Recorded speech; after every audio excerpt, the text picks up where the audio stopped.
Bonjour, alors dans cette vidéo nous allons voir les noms féminins. En russe, il faut savoir qu'il y a 3 genres, le masculin, le féminin et le neutre. Et si vous ne connaissez pas le genre des noms en russe, eh bien vous ne pourrez pas accorder ces noms ni avec les adjectifs, ni avec les pronoms.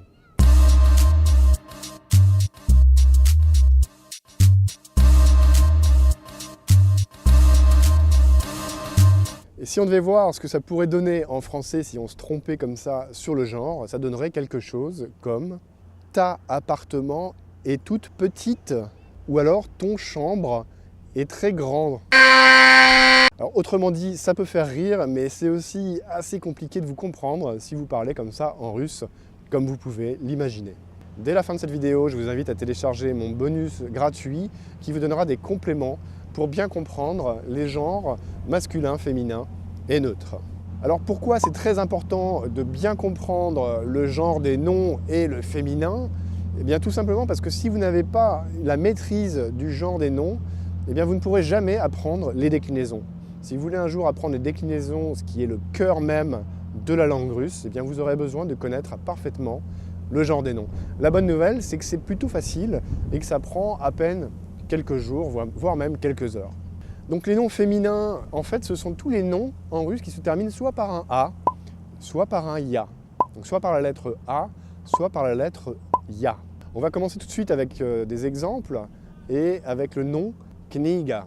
Alors Kniga en russe, ça veut dire un livre.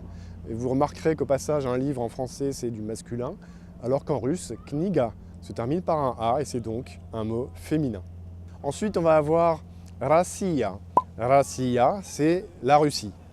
La Russie, eh bien, se termine par un Ya en russe, Rossiya. C'est donc, pour ce nom-là aussi, un nom féminin. Encore un nom que vous connaissez déjà, même si vous n'avez jamais fait de russe, Chapka. Chapka, c'est bien sûr la chapka russe ou un chapeau. Et bien sûr, puisque se termine lui aussi par la lettre A, ce sera un nom féminin. Un dernier très utile si vous allez en Russie, ce sera le nom Visa. Visa, c'est tout simplement un visa pour aller en Russie. Ce sera donc un nom féminin, contrairement à un visa en français qui lui est du masculin. Donc voilà, pour les reconnaître, vous voyez, c'est très simple. Il suffit de regarder la dernière lettre du nom. Si vous avez soit un A, soit un Ya, il y a de fortes chances pour que vous ayez affaire à un nom féminin. Alors à part ces noms qui se terminent soit par un A, soit par un Ya, qui sont assez faciles à reconnaître, eh bien il y en a d'autres qui peuvent se terminer par un signe mou. Et pour ça, j'ai une bonne nouvelle et une mauvaise nouvelle. Sur les noms qui se terminent par un signe mou, la mauvaise nouvelle, on va commencer par celle-là, c'est malheureusement, il n'y a pas de règle pour savoir si on a affaire à un nom féminin ou à un nom masculin. Et oui, les noms qui se terminent par un signe mou sont soit féminins, soit masculins. Alors la bonne nouvelle, c'est que ces noms féminins qui se terminent par un signe mou sont peu nombreux. Et on va pouvoir les reconnaître facilement, souvent parce que finalement c'est une histoire de bon sens. Alors je vous donne deux exemples pour vous montrer ça. On a par exemple la mère. Alors mère, E, accent grave, R-E. Eh bien la mère, c'est bien sûr féminin, ça ne peut être que féminin. Et ça se dit mati en russe. Donc on a ce signe mou, on ne peut pas vraiment dire juste avec ce signe mou si c'est masculin ou féminin. Mais comme c'est de la mère qu'on parle, c'est forcément du féminin, en tout cas c'est du bon sens. On a aussi dotch.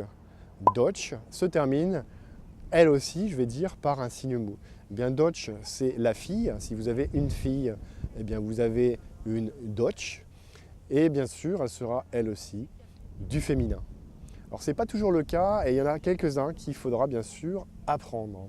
Donc voilà, on vient de voir que dans la très grande majorité des cas, c'est-à-dire 90% des cas, vous avez des noms féminins qui se reconnaissent simplement parce que vous avez soit un A, soit un Ya à la fin. Vous avez aussi quelques noms féminins qui vont se terminer par un signe mou, comme Mat ou Dotch. Et on va voir maintenant qu'il y a aussi quelques exceptions. Alors dans les exceptions les plus curieuses et aussi les plus simples à retenir, parce que celles-là en général ça marque les esprits, il y a ces noms féminins qui désignent des hommes. Alors vous allez me dire, waouh, qu'est-ce que c'est que ça? Eh bien tout simplement vous avez des noms comme Diadia. Diadia c'est l'oncle, ou Diedushka.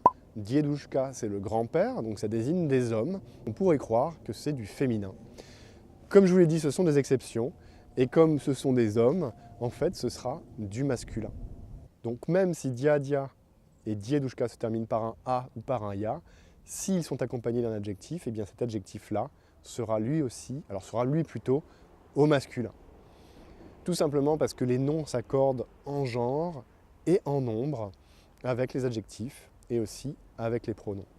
Heureusement, ces quelques noms-là sont peu nombreux et comme vous pouvez le constater par vous-même, c'est quelque part du bon sens. Ils ne sont pas féminins, ils sont masculins.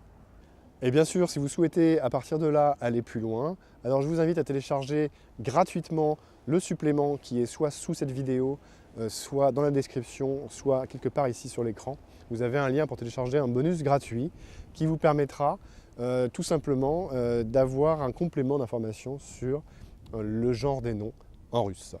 Et si vous voulez vraiment apprendre le genre des mots dans les moindres détails et maîtriser ça sur le bout des doigts, ce qui est bien sûr nécessaire pour comprendre et maîtriser les déclinaisons, alors vous pouvez aussi décider de rejoindre l'une de mes formations, par exemple le déclic russe ou encore le russe au cas par cas, dans lesquels j'ai un cours complet qui détaille entièrement la question du genre des noms, des mots en général, des adjectifs aussi, et des pronoms. Et bien sûr qui vous donnera une série d'exercices avec l'heure corrigée pour pratiquer et intégrer ces notions pour de bon. Si vous ne l'avez pas encore fait, alors je vous invite à vous abonner à ma chaîne YouTube pour recevoir mes prochains conseils et mes prochaines vidéos. Je vous remercie beaucoup de l'avoir suivi, j'espère que vous l'avez apprécié. Laissez-moi un commentaire si vous avez des questions juste en dessous. Partagez la vidéo, likez et partagez-la autour de vous si vous pensez que ça peut intéresser vos amis ou vos proches. Je vous remercie, je vous dis quant à moi, à très bientôt.